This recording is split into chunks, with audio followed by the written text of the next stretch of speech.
For centuries, these places have defined wonder, but they are living on borrowed time. This is a journey to the world's most stunning attractions before they disappear forever.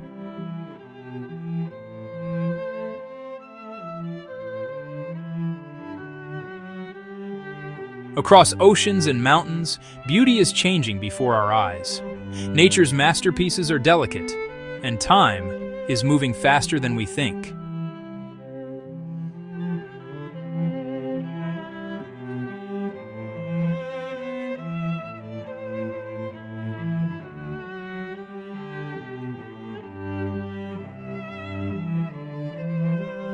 Our story begins with warning signs written in water, ice, and stone. Look closely, and you can see disappearance. What took millennia to create can fade within a lifetime. We begin at the edge of a living city beneath the waves.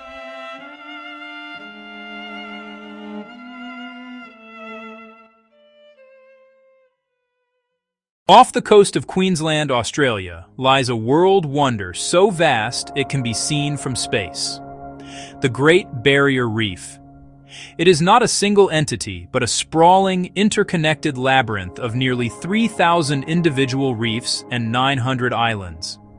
A living metropolis stretching for an astonishing 2,300 kilometers. This is the largest living structure on Earth, a vibrant testament to the power of life to build on a planetary scale. Its foundations are laid not by human hands but by billions of tiny architects, coral polyps, minuscule animals, working in concert across millennia.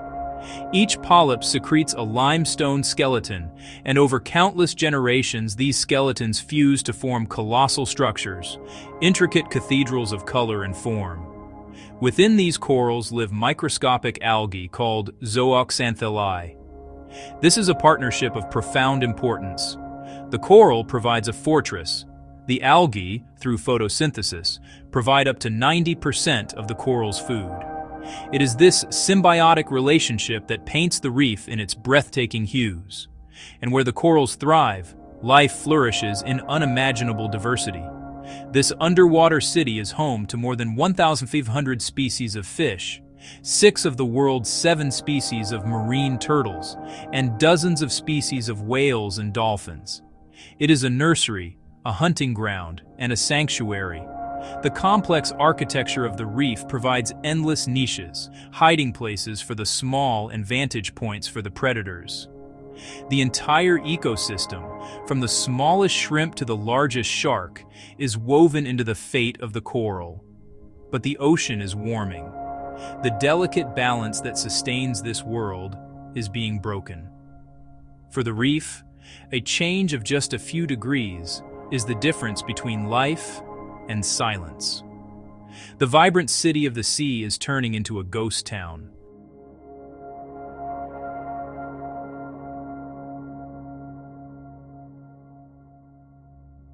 This haunting transformation is called coral bleaching. When the water temperature rises and stays elevated for too long, the symbiotic relationship between coral and algae breaks down. The coral, under thermal stress, expels the colorful algae that live within its tissues and provide its primary source of food. What is left is the coral's transparent tissue over its white limestone skeleton. Color drains, energy starves, life thins. A bleached coral is not yet dead, it is starving. If temperatures return to normal quickly, the algae can return and the coral may recover. But the windows for recovery are shrinking. Marine heat waves, once rare, now arrive more often and linger longer, pushing the reef past its breaking point. Since 2016, the Great Barrier Reef has suffered multiple mass bleaching events, each more severe and widespread than the last. The northern sections, once the most pristine, have been hit the hardest. What took centuries to grow can be lost in a single season. And the heat is not the only threat. The same rising carbon dioxide in the atmosphere that warms our planet is also being absorbed by the oceans. This is changing the very chemistry of the seawater, a process known as ocean acidification. Rising carbon dioxide lowers the ocean's pH, making it more acidic. This acidic water corrodes the building blocks of the reef. It makes it harder for coral polyps to extract the calcium carbonate they need to build their skeletons. Skeletal strength weakens, growth slows. For a reef already struggling with bleaching, acidification is a devastating blow, hampering its ability to recover and rebuild. The very foundation of this underwater world is dissolving. A weakened reef is also more vulnerable to physical damage. Storms, which are becoming more intense in a warmer world, hit harder when the reef's foundation is fragile. Healthy reefs act as natural breakwaters, dissipating up to 97% of wave energy and protecting coastlines. But a brittle, crumbling reef offers little defense.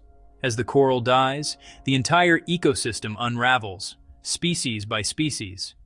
The fish that depend on coral for food and shelter disappear. The larger predators that hunt them move on or starve. The intricate web of life, woven over eons, frays and breaks. The symphony of the reef fades. From above, the scale of this natural wonder is staggering.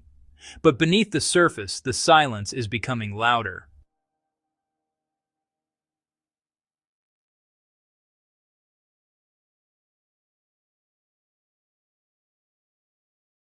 Around the world, scientists and conservationists are racing against time. Monitoring reveals a relentless pattern. Stress, brief recovery, stress again. Local stewardship, like managing water quality and controlling outbreaks of coral-eating starfish, helps build resilience. Restoration projects, where fragments of heat-tolerant corals are grown in nurseries and replanted, offer glimmers of hope. These efforts are heroic, but they are treating the symptoms, not the cause. The primary driver is global. As the corals retreat, other organisms take over. The winners in warmer, more acidified seas are not the intricate builders of reefs, but opportunistic algae and jellyfish. The ecosystem shifts from one of high diversity and complexity to a simpler, degraded state. The absences tell their own story, a story of loss written in empty spaces. And it is not just marine life that suffers. For millennia, the reef has been a source of sustenance, culture, and protection for coastal communities. Indigenous Australians have a deep spiritual connection to their sea country. The fishing and tourism industries support tens of thousands of jobs and contribute billions to the economy. These communities feel the loss, too, in their nets, in their livelihoods, and in their identity.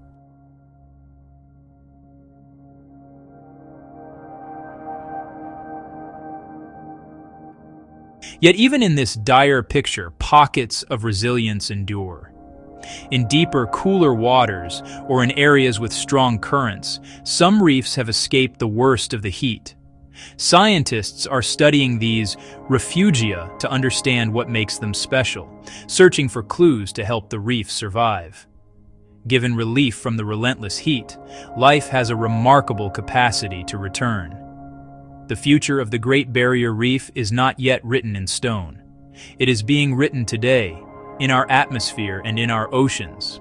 The fate of this extraordinary living wonder rests on our collective ability to stabilize the climate. The question is whether that relief will come in time. The warming of our oceans is a global story, and its consequences are felt far beyond the tropics. To understand the engine driving this change, we must travel from the world's largest living structure to its largest frozen ones. Our next chapter is written in ice. The ancient ice. For millennia, it has stood as a silent, frozen chronicle of our planet's climate. Each layer of compressed snow holds a precise record of the atmosphere, a library of seasons stretching back hundreds of thousands of years.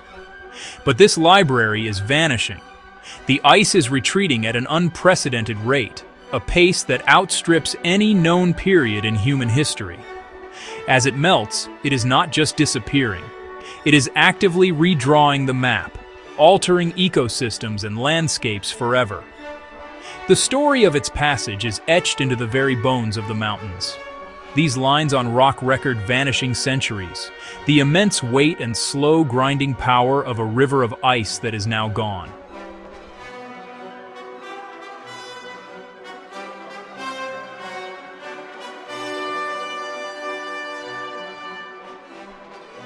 In Montana, a park named for ice that may soon have none.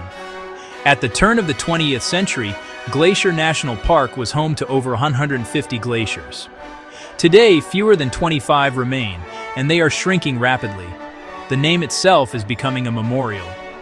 Glaciers do not go quietly. Their retreat is punctuated by these thunderous collapses, a process called calving. It is a dramatic, violent spectacle, a final, shuddering release of energy stored for ages. This is more than just a sound. Each collapse sends ripples across food webs. The churning water brings deep, nutrient-rich sediment to the surface, creating a temporary feast for phytoplankton, which in turn supports krill, fish, and the marine mammals and birds that feed on them. As the glaciers vanish, so does this vital source of life. Warmer air, warmer oceans, feedbacks accelerate the melt. As bright, reflective ice gives way to dark rock and water, the surface absorbs more of the sun's energy, creating more heat. This is the albedo effect, a vicious cycle. Meltwater seeps through cracks, lubricating the glacier's base and hastening its slide toward the sea. Stress fractures spider across ancient ice, visible wounds signaling a loss of structural integrity. The glacier is breaking apart from the inside out. Timing slips, seasons desynchronize. Mountain flowers, cued by warmth, bloom weeks earlier than they once did before their essential pollinators have emerged. The intricate clockwork of the alpine ecosystem is winding down. In the Alps, the cultural and economic heart of European mountaineering, ice withdraws to higher, thinner refuges. Iconic peaks are shedding their white mantles, revealing unstable rock and changing the very character of the landscape. Here, some communities resort to desperate measures, blanketing parts of their glaciers to shield them from the summer sun. This temporary triage buys time, perhaps another season for a ski resort, but it cannot halt the inevitable. Within the ice itself, new rivers are born. They carve immense tunnels called moulins, plunging into the depths and accelerating the glacier's journey toward the sea. The consequences extend far beyond the mountains. The glaciers of the Himalayas and Tibetan Plateau form a third pole, a frozen water reserve that feeds the great rivers of Asia. Reservoirs that feed millions are diminishing. The Indus, the Ganges, the Yangtze, the water supply for nearly 2 billion people, depends on this melting ice.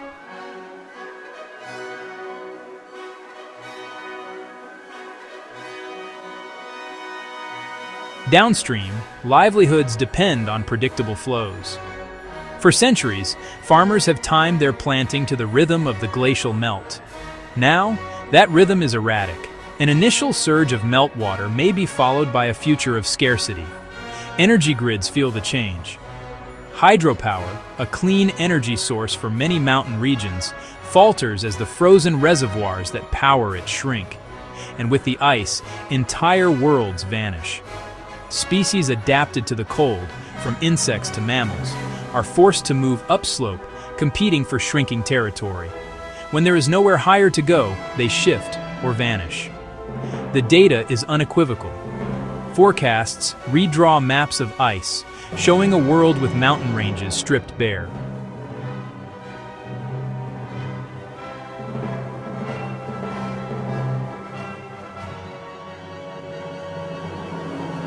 To understand the future, scientists drill into the past. In these ice cores, tiny bubbles preserve atmospheres of ages past, capturing ancient air. They are direct evidence of Earth's climate history. And the records agree, the concentration of greenhouse gases in our atmosphere today and the pace of the warming they are causing is without precedent in the long, deep history captured in the ice. What we lose here echoes everywhere. The melt from Greenland and Antarctica alone is the single largest contributor to global sea level rise. The fate of the world's coastal cities is being written here, in the silence of the melting ice. The ancient ice is our mirror.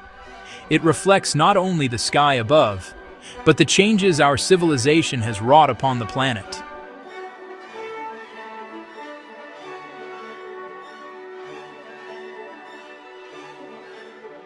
This meltwater, journeying from the mountains to the oceans, shapes our wonders and threatens our cities. In Venice, a city built on water, the tide is turning against it.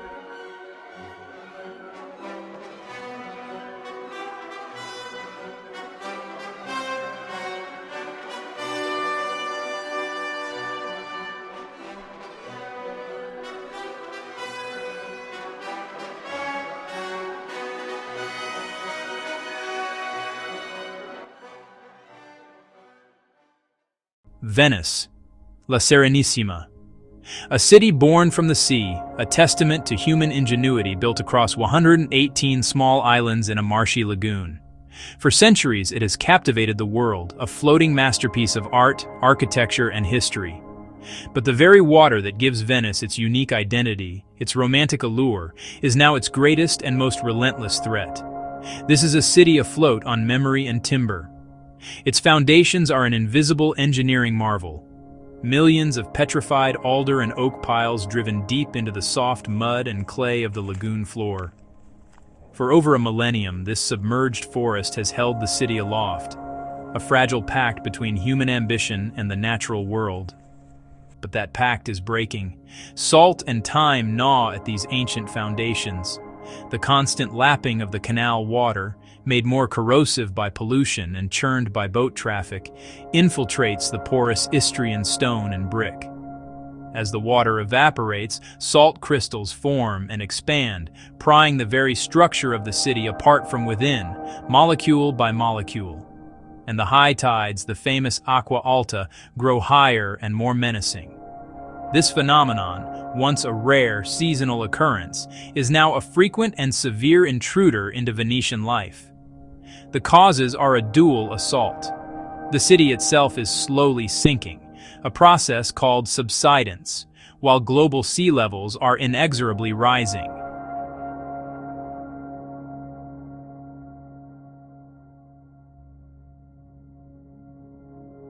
In a flooded St. Mark's Square, with soft background chatter, what was once a novelty has become a chronic condition. The acqua alta, once seasonal, is now so frequent and severe that it disrupts daily life for much of the year, turning squares into lakes and alleyways into canals. The city's unparalleled cultural treasures soak in brine. In churches, palaces, and museums, the salt water creeps up the walls, leaving behind a tide mark of decay. Priceless marble floors and thousand-year-old mosaics are submerged, their delicate tesserae loosened and lost with each inundation. Each flood etches irreversible damage into stone and mosaic. The salt doesn't just wash away, it becomes part of the material, a cancer that continues its destructive work long after the water has receded. This is a slow, quiet catastrophe, erasing history one grain at a time.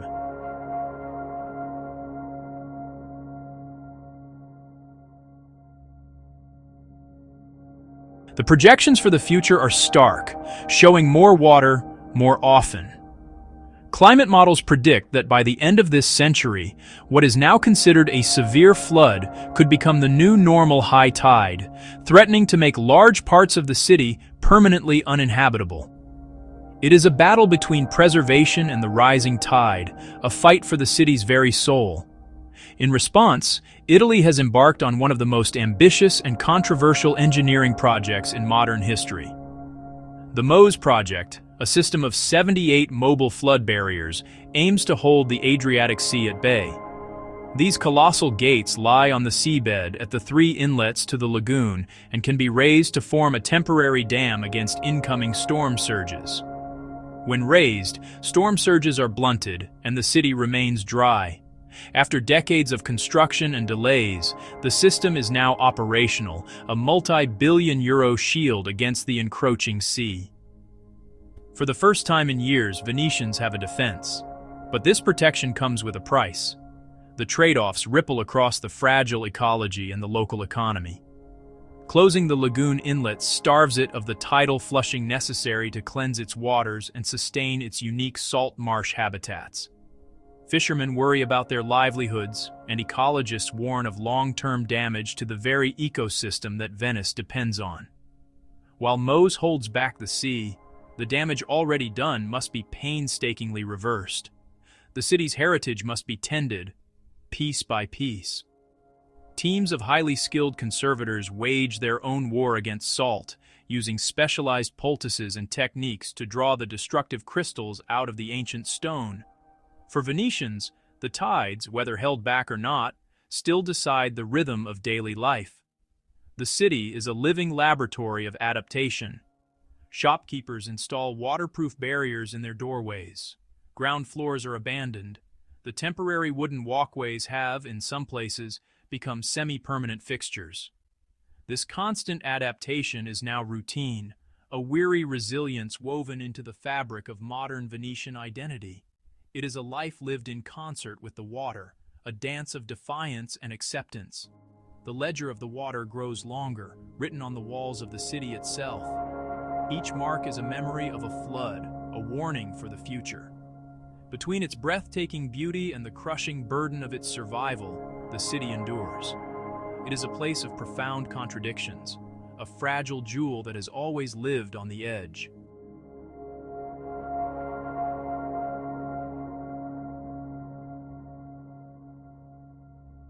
Without this constant vigilance, this monumental effort of engineering and restoration, the losses would be immeasurable. The cost of failure is not just financial, it is the potential erasure of a World Heritage Site. A living museum, a repository of 1,000 years of human achievement, could become a memory, its treasures lost beneath the waves. The question is not if Venice can be saved, but for how long and at what cost. The battle is ongoing, a daily struggle against physics, time, and a changing climate. It is a fight waged by engineers, scientists, conservators, and every Venetian who chooses to remain.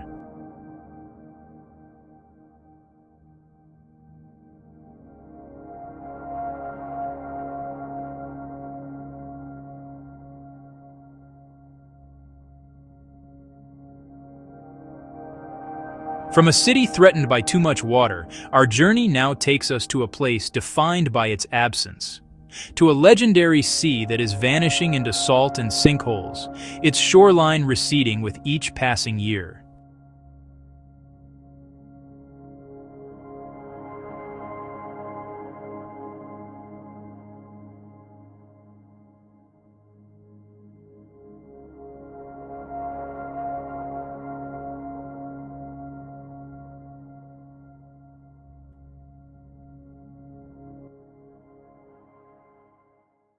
The lowest point on Earth is sinking further. Here, water holds you up, but the sea itself is letting go.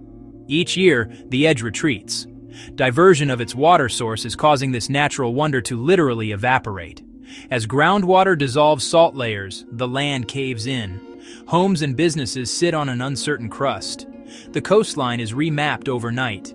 Tourism adapts, relocates, waits.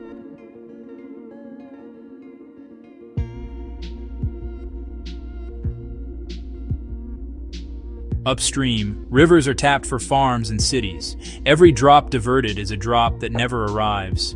The Dead Sea depends on living rivers. Salinity rises as volume falls.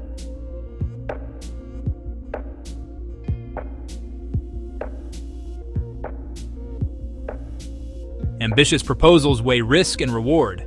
Costs, benefits, and time collide. History clings to these shores.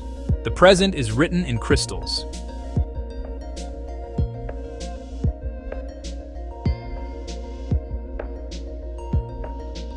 From a sea that is vanishing, to a city in the clouds that draws the world.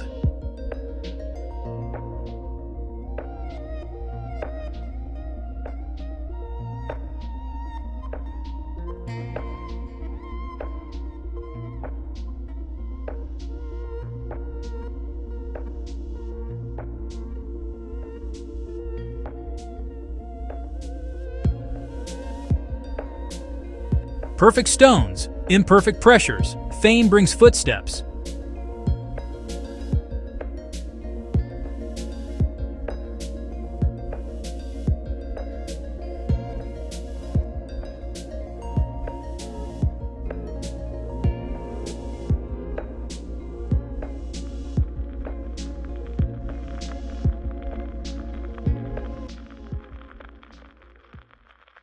Its global fame is its fragility. The footfall of millions seeking its mystery is slowly wearing away the very stone they come to see. Erosion begins with a single step, then another. Management spreads pressure across time and space. Ancient drainage still works, but stress grows. Caps on daily visitors buy breathing room. Stone tells when it is tired. The mountain holds the city, the forest holds the mountain. To keep its spirit, we must tread lightly.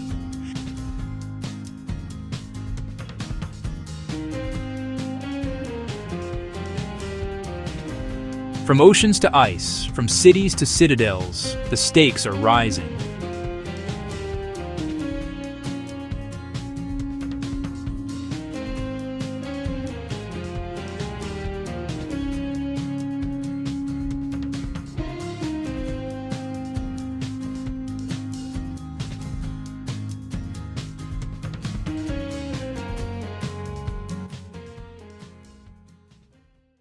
From sinking nations to melting ice, the message is clear. The question is no longer if they will change, but what we can save.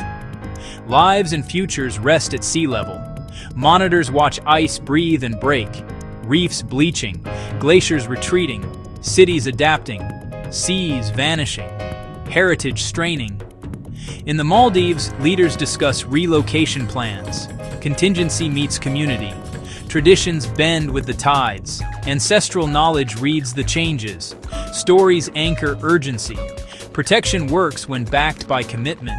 Education grows guardians. Small acts, multiplied matter. Choices can lighten footprints.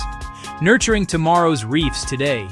Energy transitions lift seas a little less. Targets become tools when met. A new generation steps in. Data guides decisions.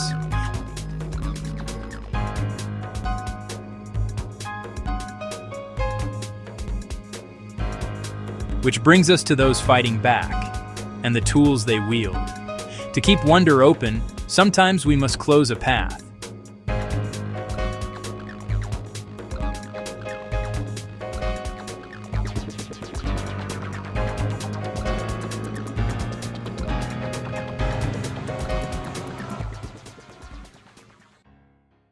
But all is not lost.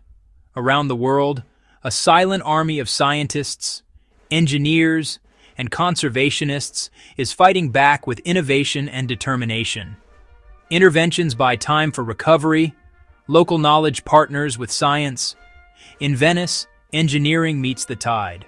Complex systems need constant care. Simple measures still matter. Natural buffers complement barriers. Preparedness saves culture and lives. At heritage sites, management is protection. Data shapes routes and limits. Education turns visitors into stewards. Every repair is a promise. Healthy surroundings protect the site. Networks warn of stress before collapse. Collaboration crosses borders. Protection on paper becomes practice in the water. Stewardship grows roots. Cleaner travel lightens load. Recovery is possible. Protection can work. Access and care can coexist. Progress breeds resolve.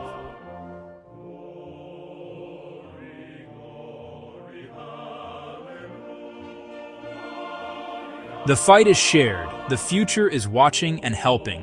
What we choose now echoes for centuries.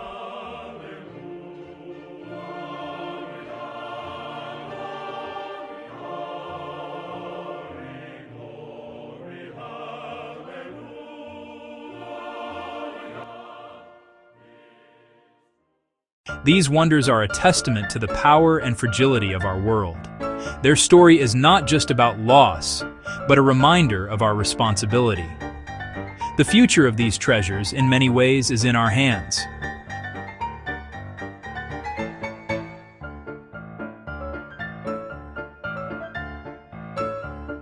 Their future is our choice.